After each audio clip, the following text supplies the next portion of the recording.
Hello ladies and gentlemen, welcome back to another Thomas Apologia video. You may start off this video by wondering, Thomas Apologia, where is your face? And the answer to that question is it's likely that this channel will be changing in its style very soon. So in preparation for that, I'll be making videos more in close with this format. Do let me know down below in the comments if that is what you enjoy. As for today's video, we are going to be reacting to a man who is absolutely loving the logical problem of the Trinity and trying to attack the Christian doctrine of the Trinity philosophically.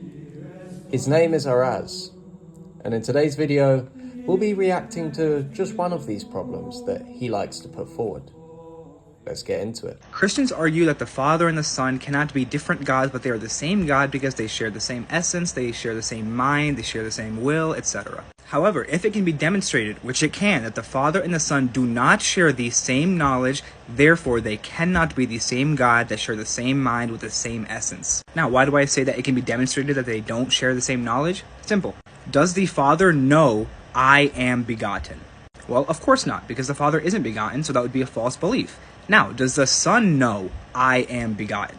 Well, yes, because the Son is begotten, so he would know that he is begotten. So therefore, these two do not share the same knowledge and therefore cannot be the same God with the same mind and the same essence, and are two gods. Now, Araz's argument can be summarized in the following syllogism. Premise 1.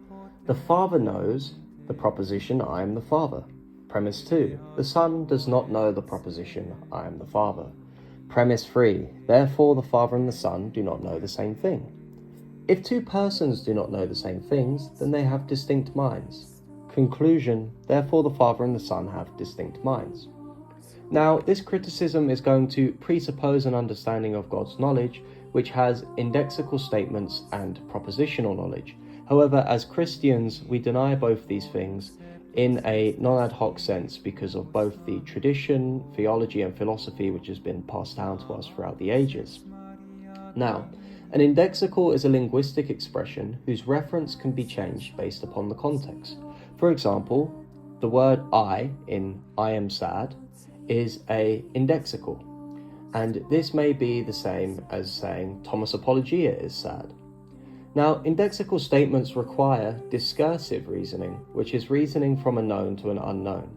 Reasoning in God doesn't operate, however, under discursive reasoning, so we can already deny the understanding of knowledge which is put forth by this argument. Although we could object to this by saying that the semantic content of the proposition I am the Father is really the same as the unprincipled principle is the Father, which one may say is the actual thought proposition in God, and thus an understanding of God's knowledge without indexicals can solve this problem. What is further is that not only have Christians historically denied God having indexical knowledge, but also propositional knowledge.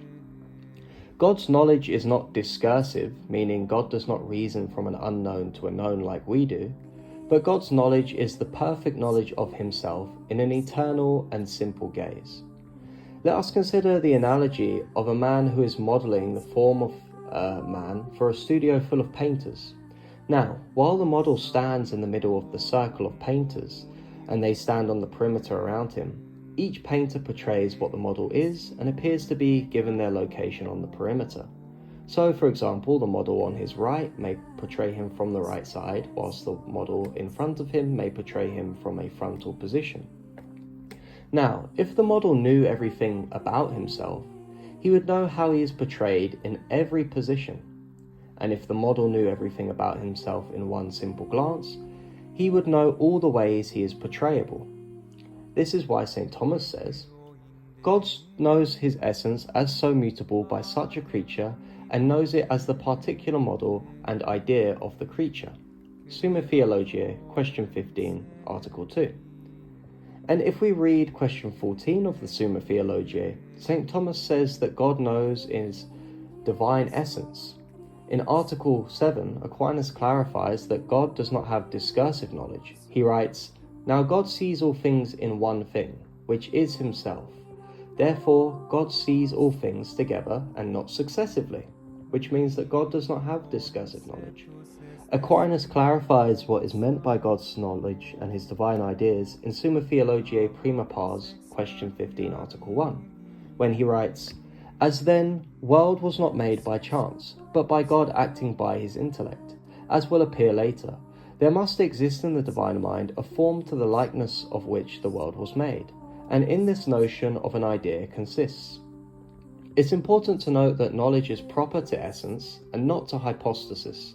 Therefore, all three persons of the Trinity share the same knowledge. So Ahraz is having a misunderstanding of how Trinitarians view God's knowledge. His criticism of the Trinity fouls as it presupposes a theory of the divine knowledge which we do not hold to, nor do we philosophically have to hold to whatsoever.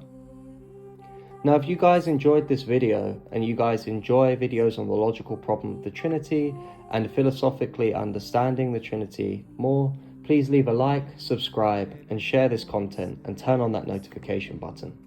With that being said, God bless.